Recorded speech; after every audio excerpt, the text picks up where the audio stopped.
लोकसभा में एनडीए 300 के पार। टीएमसी के 20 सांसदों का एनडीए को समर्थन।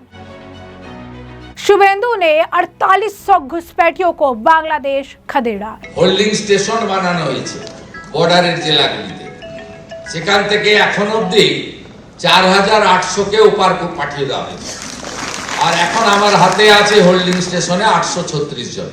तो इस वक्त पश्चिम बंगाल से बड़ी खबर निकलकर सामने आ रही है। टीएमसी के 20 सांसदों ने अब ममता के खिलाफ बगावत करते हुए पार्टी तोड़ दी है। टीएमसी के 20 सांसदों ने लोकसभा अध्यक्ष को पत्र लिखकर एनडीए को समर्थन दे दिया है और इसी के साथ लोकसभा में एनडीए 300 के पार पहुंच गई है। जी हाँ, बिल्कुल सही सुना आपने। बहुत बड़ा मास्टर स्ट्रोक कहिए, बहुत बड़ा राजनीतिक उलटफेर कहिए, या बहुत बड़ा ममता बनर्जी को झटका कहिए, जो इंडी गठबंधन के मीटिंग में शामिल होने के लिए तो गई, लेकिन उनके पीछे बहुत कुछ बदल गया। टीएमसी के 20 सांसदों ने लोकसभा अध्यक्ष को पत्र लिखकर एनडीए को समर्थन देने की बात कर दी और इसी के साथ एनडीए का आंकड़ा 300 के पार चला गया है। बता दें आपको कि लोकसभा में एनडीए की ताकत 293 से बढ़कर अब 313 सांसद हो गए। जी हाँ, बिल्कुल सही सुना आपने। ये एक बहुत ही बड़ा, अगर आप कहेंगे कि मास्टर स्ट्रोक देखने के लिए मिला है। करीब 20 सांसदों के साथ एनडीए में शामिल होने के लिए ओम बिरला को जो है पत्र भेजा गया है। अलग गुट जो है टीएमसी के 20 बागी सांसद बना सकते हैं, इस तरीके की भी खबरें हैं। यानी इन शॉर्ट अगर हम आपको कहें तो ये ममता बनर्जी के लिए बहुत बड़ा झटका है। ममता बनर्जी ने शायद कभी सोचा ही नहीं था कि इस तरीके से जो नेता है, इस तरीके से जो उनके सांसद है, जो कभी उनके साथ थे, इस तरीके से बागी रुख अपनाएंगे और एनडीए को समर्थन देंगे। ये बहुत बड़ा झटका जो है ममता बनर्जी को लगा है। ये बहुत बड़ा झटका जो है ममता बनर्जी को उनके ही सांसदों ने दिया है। ममता बनर्जी के लिए किसी शौक से कम नहीं है। वही एनडीए के पावर में वृद्धि देखने के लिए मिली है। 300 का आंकड़ा जो है अब लोकसभा में एनडीए के पास आ चुका है। तो ऐसे में ममता बनर्जी के लिए ये बहुत बड़ा झटका है। जब कुणाल घोष से इन सांसदों द्वारा लिए गए फैसले के बारे में पूछा गया तो उन्होंने कहा कि मैं इस पर कुछ कहूंगा नहीं, लेकिन एक बात तो साफ है, जिन्होंने कभी ममता दीदी दीदी का नाम लगाते थे, आज वो चले गए, उनकी कोई क्रेडिबिलिटी नहीं है। जो लोग भी नेशनल पॉलिटिक्स देख रहे थे उनके ऊपर भी सवाल जो है खड़े हो रहे हैं। क्या कुछ कहना है कुणाल घोष का, सुनिए। देखिए, ये पार्लियामेंट का मैटर है, वो नेशनल पॉलिटिक्स का मैटर है। मैं तो स्टेट स्पोक्स पर्सन हूँ, तो नेशनल पॉलिटिक्स तो बड़ा मैटर है ना। वहाँ पर हमारा all India national general secretary है, लोकसभा का लीडर है, तो वो लोग, वो जो सीनियर लीडर्स है, जो पार्लियामेंट नेशनल पॉलिटिक्स देख रहे हैं, वो इसके बारे में कमेंट कर सकते हैं।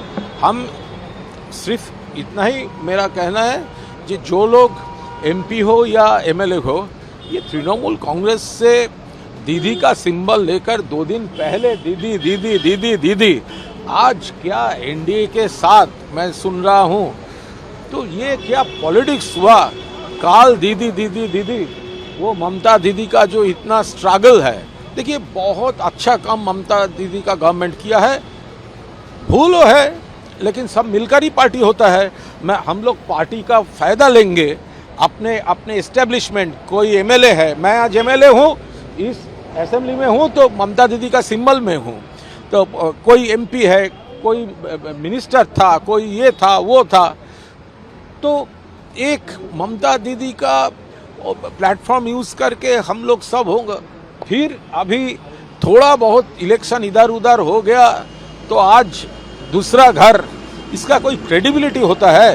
ये पब्लिक ठीक से नहीं लेता। ये जैसे दादा आपने कहा कि नेशनल इशू है, नेशनल वाले लोग बोलेंगे, लेकिन बात यहाँ पार्टी के बिखराव की है। 1 महीने 4-5 दिन ही हुए हैं पार्टी को। देखिए, मैं साफ बता रहा हूँ, इसका पीछे भाजपा हो सकता है, लेकिन मैं पूरा भाजपा को इसके लिए ब्लेम नहीं दूंगा। भाजपा शायद प्रेशर क्रिएट कर रहा है, भाजपा शायद पुलिस एडमिनिस्ट्रेशन को नमा रहा है, लेकिन जो लोग जा रहा है वो क्या बच्चा है? एमपी एमएलए होने से तो तब तो कोई प्रॉब्लम नहीं था, मिनिस्टर होने से तो प्रॉब्लम नहीं था। दीदी अगर फिर से सरकार करते थे तो वो लोग ही तो मिनिस्टर होने का लॉबी करते थे। तो एक ये है, दूसरा है हमारा लीडरशिप। तो कौन किसको, वो लोग को तो अभी सोचना पड़ेगा कैसे पार्टी किस तरह से चला, कौन लोगों को उन्होंने बड़ा बड़ा पोजीशन दे दिया, कम्युनिकेशन ठीक ठाक था या नहीं था, एटीट्यूड ठीक ठाक था या नहीं था, कोई किसी ने इंसल्टेड फील किया या नहीं किया, ये भी तो देखना पड़ेगा। ये मैं भाजपा को ब्लेम नहीं करूंगा। ये जो लोग अभी जाने का जिसको मन कर रहा है, दीदी से जो विश्वासघात कर रहा है, उसका चिप पॉलिटिक्स है। और ये गर्मी से, दल से, वर्कर लोगों से ये बिट्रे कर रहा है।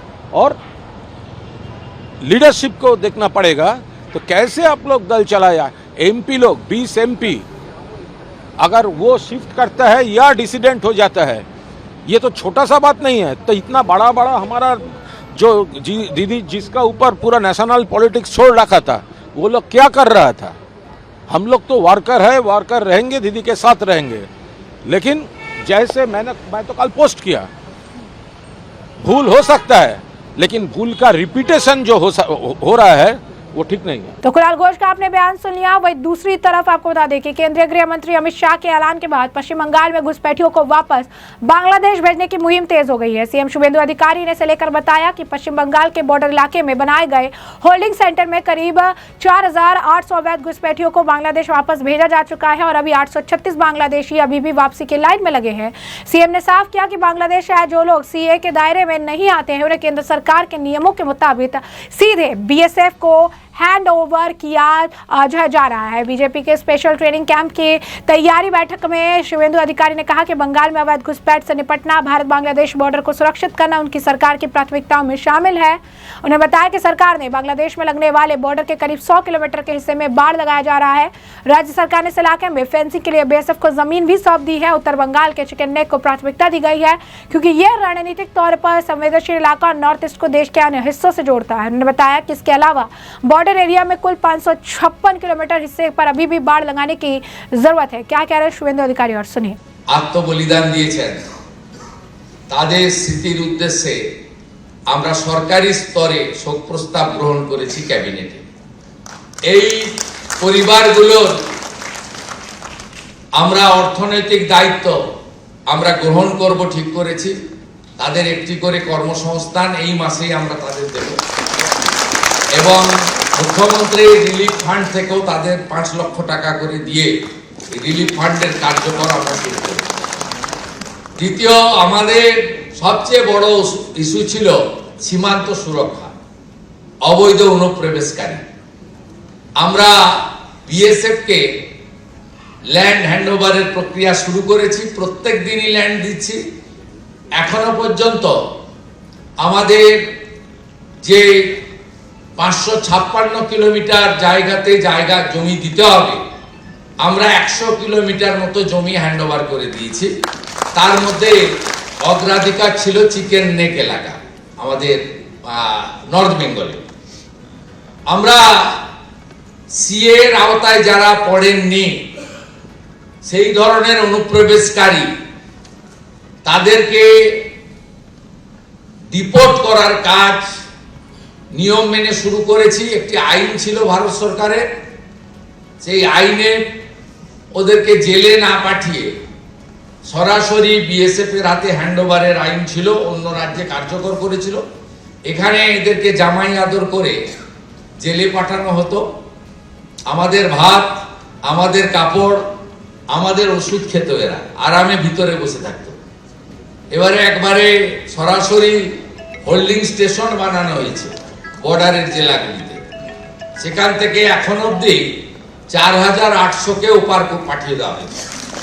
আর এখন আমার হাতে আছে হোল্ডিং স্টেশনে 836 জন। তাদেরকেও আমরা তাড়াতাড়ি খাইয়ে পরিয়ে ওদিকে পাঠানোর ব্যবস্থা করেছি। এটা প্রক্রিয়া চলবে, এটা একটা বড় ইস্যু ছিল। আর সীমান্ত সুরক্ষিত হয়ে গেলে, এখানে এমনিতেই পালিয়েছে, হাকিমপুরের চিত্র আপনারা দেখেছেন, এমনিতেই ভাগো পালাও, এটা এমনিতেই হয়েছে। এটা অগ্রাধিকার, নইলে দেশ সুরক্ষিত থাকতো না। বাংলা তো অনেক আগেই ডেমোগ্রাফি চেঞ্জ হয়ে গেছে, আপনারা সবাই জানেন। দ্বিতীয় হচ্ছে সেন্সাসের কাজ আটকে রেখেছিল আগের সরকার। तो जैसा कि आपने बयान सुन लिया, शुभेंदु अधिकारी ने आगे कहा कि केंद्र सरकार ने अवैध घुसपैठ रोकने के लिए केंद्र सरकार ने देश के अन्य हिस्सों में भी डिपोर्ट करने के प्रावधान लागू किए थे। नियम होने का जो है बाद भी बंगाल की पिछली तृणमूल सरकार ने कोई कार्रवाई नहीं की। आरोप लगाया कि टीएमसी चाहती थी अवैध घुसपैठिए भारत की जनता के पैसे पर राज्य की सुविधाओं में बने रहे। उन्होंने बताया कि करीब 4800 बांग्लादेशियों को वापस भेजा गया है। होल्डिंग सेंटर में 836 बांग्लादेशी वापस भेजे जाने का इंतजार कर रहे हैं। उत्तर 24 परगना जिले के हकीमपुर बॉर्डर पर लगी भीड़ का जिक्र करते हुए अधिकारी ने कहा कि बीजेपी सरकार के कड़े कदमों के बाद बिना दस्तावेज वाले प्रवासी पहले ही अपनी मर्जी से बांग्लादेश लौट गए। उन्होंने कहा कि बंगाल में जनगणना से जुड़ा काम भी शुरू हो चुका है। 1 अगस्त से 15 अगस्त तक घर घर जाकर सर्वे किया जाएगा। तो ऐसे में हमने आपको बता दिया है कि क्या कुछ शुभेंदु अधिकारी ने कहा है। कुणाल घोष का भी आपने बयान सुना है और अब इस पूरे मामले पर अब आपकी भी जो राय हो कमेंट सेक्शन में कमेंट करके जरूर से जरूर साझा करिएगा। धन्यवाद।